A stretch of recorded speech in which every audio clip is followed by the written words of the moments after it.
Good morning to you, live from Labour Party conference. It's a big day today. It's the speech of Sir Keir Starmer, the leader of the Labour Party. And one of the interesting trails we're getting into this speech is it's going to reference the words of Tony Blair. That's right, the name of the Prime Minister, the name of the Labour leader that you'd be wary to say at a Labour Party conference only a few years ago, that would be make you a sort of persona non grata in these parts, is now coming from the lips of the Labour Party leader. Let's discuss it all and more with my excellent panel. I'm delighted to be joined by John McTernan, of course a former advisor to Tony Blair, and Ben Gaze is the deputy political editor of the Daily Mirror. John, let's start with you. Is Blairism back? It's never really gone away, has it? Because it's the way to win elections. And while Labour's turned its back on Blair, it's turned its back on victory. So I'm not surprised that as Keir Starmer and Rachel Reeves seize the centre ground, they also want to seize the mantle of Tony Blair. We've sung God Save the King, we're now going to say God Save the Tony.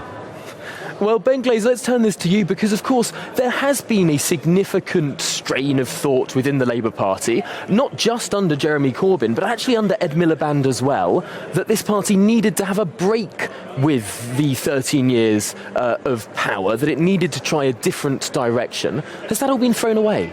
Well, I think it has, actually, because if you look at Tony Blair winning elections in 97, 2001, 2005, that was the last time Labour won an election. So we had 4 general elections since then, 2010, 2015, 2017, 2019. Labour lost a lot. So in going back to Blair, talking about Yvette Cooper, the Shadow Home Secretary, she told the Mirror on the weekend that she was going to be tough on crime, tough on the causes of crime. Blair, as Shadow Home Secretary, that was what he said in 1993. And in his speech today, Keir Starmer is going to talk about how the Labour Party's the political wing of the British people. That's the Blair era.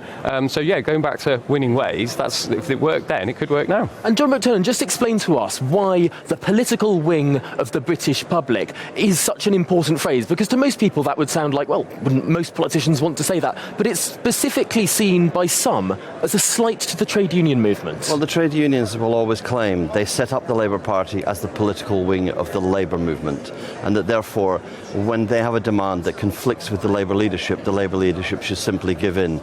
Now, that's wrong historically. The Labour movement, the union, set up the Labour Party to form governments, because there's only so far a union can go. But the Blair point and the Mandelson point in saying that Labour is the political wing of the British people is that we represent all of the country. We govern for business and we govern for workers. That's why we don't go on picket lines, because we stand for everybody, not for one section or one faction.